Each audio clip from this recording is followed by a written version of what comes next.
Hello everyone. तो आज हम लोग स्टार्ट करने जा रहे हैं लिमिट का कॉन्सेप्ट सीखेंगे। तो लिमिट लिमिट कॉन्सेप्ट, ठीक है। तो लिमिट कॉन्सेप्ट समझने के लिए आपको एक्चुअली थोड़ा सा बेसिक नॉलेज होना आना चाहिए फंक्शन के बारे में।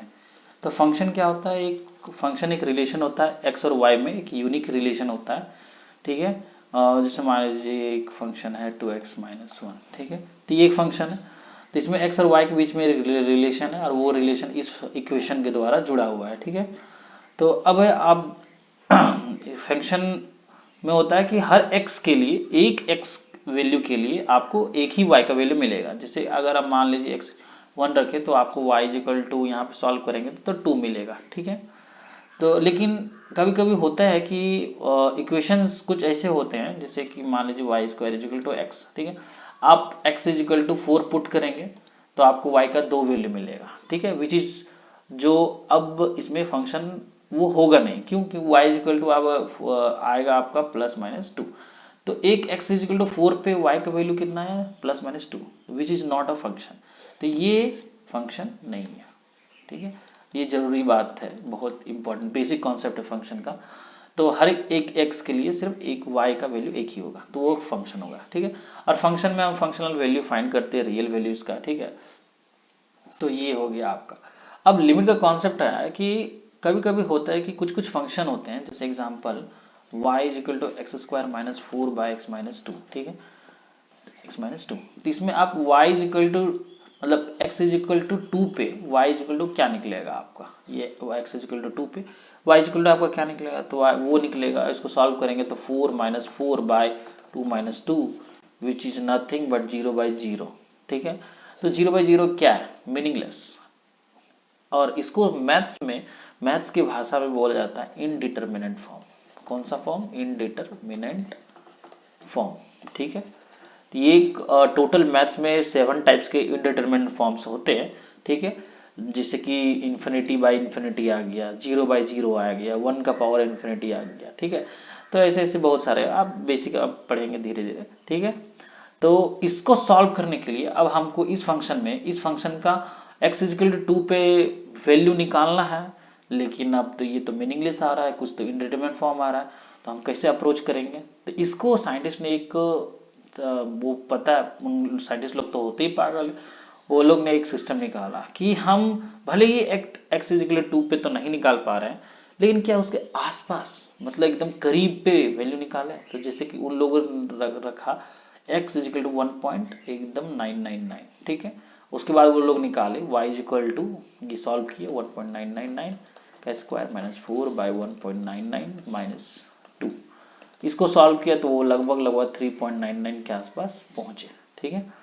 तब 3.99 के आसपास पहुंचे तो वैल्यू तो एक रियल वैल्यू निकल गया। अब वो लोग फिर ट्राई किए x इजिकल टू 2.001 रखते हैं, तो इसको भी सॉल्व किया गया। यहाँ पे 2.001 का स्क्वायर -4/2.001 - 2, इसको सॉल्व किया तो 4 पॉइंट लगभग 004 के आसपास पहुंचे। तो दोनों ही अप्रोक्सीमेटली 4 के बराबर है। किसके? 4 के बराबर है, ठीक है।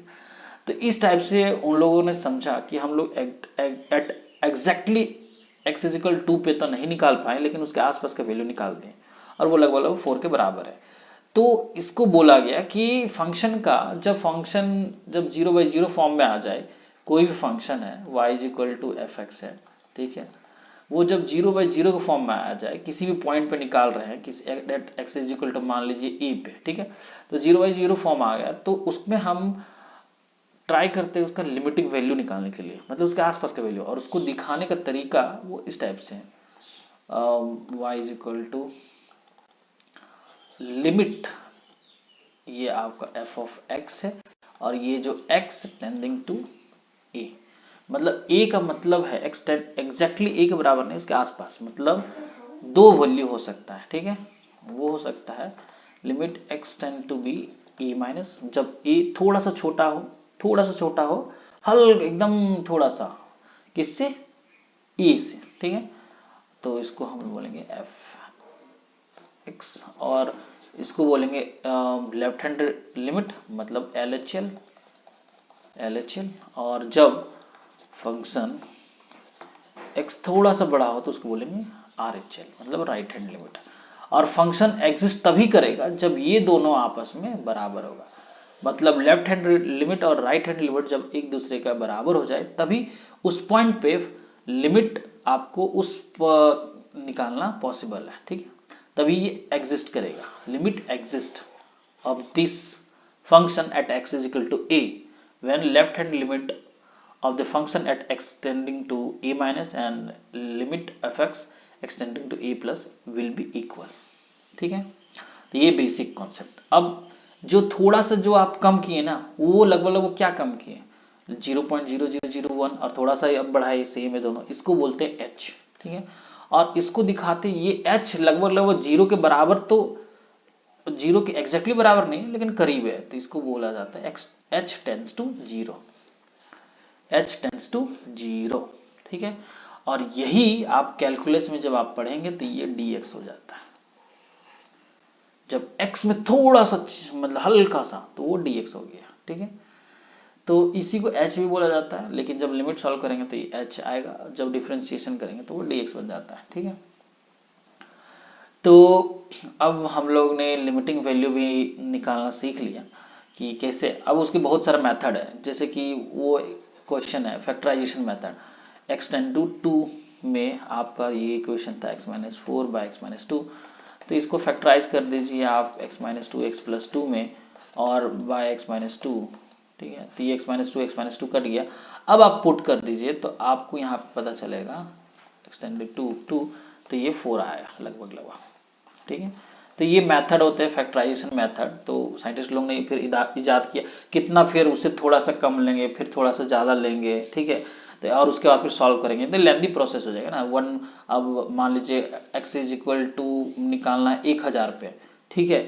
तो इसमें निकालना, उसमें 0/0 आ गया फॉर्म, ठीक है। तो फिर अब क्या करेंगे, अब फिर से एक बार वही पुराना मेथड लगाएंगे। अब x इज इक्वल टू लेंगे एक 9999.99999 लेंगे, उसके बाद कैलकुलेशन, टिपिकल कॉन्सेप्ट, मतलब बहुत लेंदी कैलकुलेशन हो जाएगा। फिर आप बोलेंगे 1000.000001 लेंगे, उसके बाद फिर हम आपको वैल्यू पुट करेंगे, उसका सॉल्व करेंगे, तो बहुत लेंदी प्रोसेस है। तो इससे उन लोगों ने मेथड्स निकाला कि अगर फैक्टराइजेशन है पॉसिबल है तो उसको काट सकते हैं, ठीक है। और भी बहुत सारे फॉर्मूले हैं लिमिट में। तो ये आपका बेसिक कॉन्सेप्ट, ये वीडियो यही था कि बेसिक कॉन्सेप्ट आपका क्लियर हो कि लिमिट हम लोगों को क्यों जरूरत है, क्यों हम लोग का लिमिट एग्जिस्टेंस में आया, मैथ्स में क्यों लिमिट का जरूरत है, और क्यों लिमिट से फिर हम डिफरेंशिएशन में आगे पढ़ेंगे। क्योंकि क्या होता है कि मैथ्स में फंक्शन एक सीढ़ी है, सीढ़ी फर्स्ट स्टेप। फंक्शन आपको अच्छे से समझ में आ गया तब आप लिमिट अच्छे से समझ पाएंगे, क्योंकि एक दूसरे की ये फंक्शन जितना भी लिमिटिंग वैल्यू निकालते हैं सब फंक्शन का ही निकालते हैं। तो फंक्शन के बारे में थोड़ा बेसिक जानकारी होना चाहिए, फिर लिमिट सॉल्व करना सीख जाएंगे।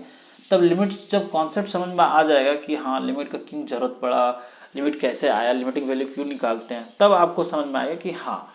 अब उसके बाद फिर आगे बढ़ेंगे डिफरेंशिएशन की ओर, ठीक है। क्योंकि डिफरेंशिएशन मैथ्स में बहुत इंपॉर्टेंट है, क्योंकि जब आपको लिमिट अच्छे से समझ में आ जाएगा तभी आपको डिफरेंशिएशन समझ में आया कि क्योंकि जो डिफरेंशिएशन का फॉर्मूला बनता है वो लिमिट से ही बनता है, ठीक है। फिर डिफरेंशिएशन आप समझ में आ गया आपको, फिर आप इंटीग्रेशन भी अच्छे से समझ पाएंगे। फिर इंटीग्रेशन आप समझ में आएंगे तो फिर आप डिफरेंशियल इक्वेशन जो भी आएंगे, डिफरेंशियल इक्वेशंस उसको सॉल्व करने सीख जाएंगे अच्छे से, ठीक है। तो डिफरेंशियल इक्वेशन सॉल्व करना सीख जाएंगे फिर आप इस टाइप से, क्योंकि डिफरेंशियल इक्वेशन सॉल्व करने में आपको डिफरेंशिएशन और इंटीग्रेशन दोनों का ही जरूरत है। तो ये ऐसे मैथ्स में ऐसे ही चलता है आपका कि फंक्शन आपको बेसिक आना चाहिए, अच्छे से समझ में कॉन्सेप्ट आना चाहिए। फंक्शन में ग्राफ्स, बहुत सारे फंक्शन डिफरेंट डिफरेंट टाइप्स के होते हैं, सो ग्राफ्स प्लॉट करना थोड़ा समझदार, डोमेन रेंज क्या होता है, बेसिक कॉन्सेप्ट, ठीक है। फिर फंक्शन में आपका लिमिटिंग वैल्यू निकालना आना चाहिए किसी भी फंक्शन का, क्योंकि आपको लिमिट का एक्सिस्टेंस जरूरत ही इसलिए आया क्योंकि वो 0/0 आ रहा था, इन्फिनिटी बाय इन्फिनिटी, 1⁻∞, ये सब मैथ्स में इसका कुछ मतलब नहीं होता है, ये मीनिंगलेस है, इनडिटरमिनेट फॉर्म बोला जाता है इन लोगों को, मतलब जिसको डिटरमाइन ही नहीं किया जा सकता। तो फिर इसमें अब आप साइंटिस्ट लोग सोचे कि उसके आसपास का वैल्यू निकालते हैं, तो वो लोग फिर उनके आसपास का वैल्यू निकालें, तो फिर लिमिटिंग वैल्यू निकल गया। उसके बाद फिर लिमिट, जब उसके बहुत सारे मेथड्स निकले कि फैक्टराइजेशन मेथड करेंगे, फॉर्मूलेज निकले, एक्सपेंशन मेथड निकले, तो उसके बाद फिर लिमिट को सॉल्व करने का अच्छे से समझ में आ गया। उसके बाद फिर डिफरेंशिएशन का कॉन्सेप्ट आया। अब लिमिट, आप लोग इस वीडियो में लिमिट अच्छे से समझ में आ गया होगा।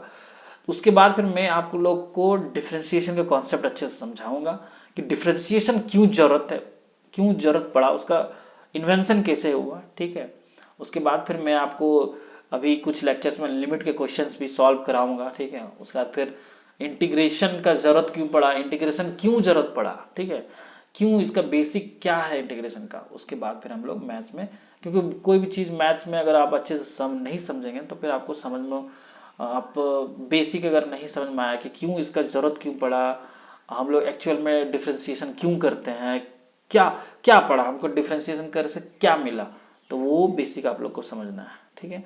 तो अगर आप लोग को ये वीडियो अच्छा लगा तो प्लीज़ शेयर करें, ठीक है। इसमें बस मैंने एक लिमिट का कॉन्सेप्ट बताया आपको और थोड़ा बहुत फंक्शन को टच किया है, ठीक है। तो प्लीज़ शेयर।